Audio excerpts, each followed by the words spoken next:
એક માર ખાય છે, 8 મારે છે, પણ તોય કહું કે ભડના દીકરાએ કઈ માફી બીબી નથી માંગી હો.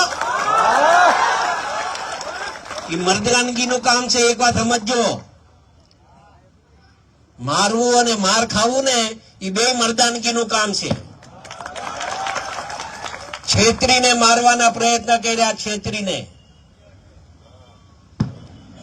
અને વિડીયો બનાવીને એક દહેશત ઉભી કરવા માંગતા હતા. નહીં તો સ્વાભાવિક રીતે બને કેવું માર ખાવા વાળા હોય એના પરિવાર વાળા વિડીયો ઉતારી જાય. શું કામ? કે ભાઈ આ મારવા વાળો હતો. પણ આ લોકો તો પોતે મારે, પોતે વિડીયો બનાવે.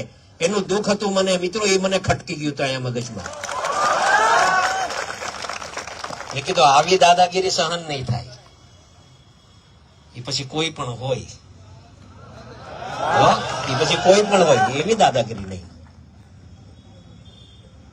ને મિત્રો આવો તો કેટલાય નવનીતભાઈ પણ કેટલાય અવારનવાર ક્યારેક બનતું હોય. પણ અમારા ધ્યાન ઉપર જયારે આ વાત આવી છે ને, ત્યારે કોઈ દિવસ અમારા સોલંકી પરિવારે પાછી નથી કરી. આ બહુ સ્પષ્ટ વાત છે, કોઈ બીજી વાત નથી. અમારે અગાઉ પણ આ વાત કરી હતી, આજે પણ ફરીથી આ વાત કરું છું.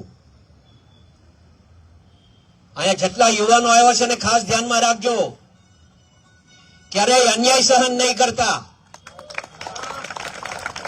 આપણે કોઈ પર અન્યાય નથી કરવો, પણ અન્યાય સહન કરવું ને એ બહુ મોટું પાપ છે. અને મેં કીધું ને કે આ જે રીતે આખા ગુજરાતભરમાં મિત્રો આપણે સાચા હતા, આપણો સમાજ સાચો હતો, નવનીત સાચો હતો. અને એના હિસાબે 18 વર્ણ આપણા હારે હતા. કોઈ એમ કહેતું હોય કે આ સમાજ તમારા હારે નથી, એવું નહોતું. આપણે નામ નથી આપવા, પણ દરેકે દરેક સમાજને એવું લાગ્યું કે આ ખોટું થઈ રહ્યું છે.